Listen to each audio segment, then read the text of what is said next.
میں نے 2 دفعہ دوزخ دیکھی ہے خواب میں، 2 دفعہ جنت دیکھی ہے۔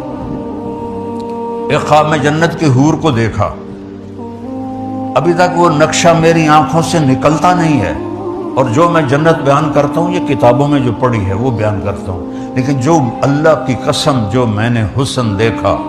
میرے پاس الفاظ نہیں ہے، اور نہ ہی کسی کے پاس ہوں گے، کہ جن کو اللہ نے بنایا اور اپنے چہرے کے نور سے ان کے چہرے پر نور ڈالا، ان کا حسن کیسا ہوگا؟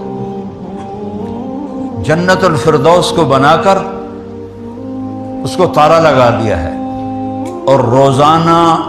5 دفعہ اس کا میک اپ ہوتا ہے، ہر روز۔ آج 25 ارب سال ہو چکے ہیں سائنسدانوں کے مطابق، تو وہ لڑکی جس کو پہلے اللہ نے خود بنایا اور پھر 25 ارب سال سے روزانہ 5 دفعہ اس کا حسن بڑھا رہا ہے، وہ کیا ہوگا؟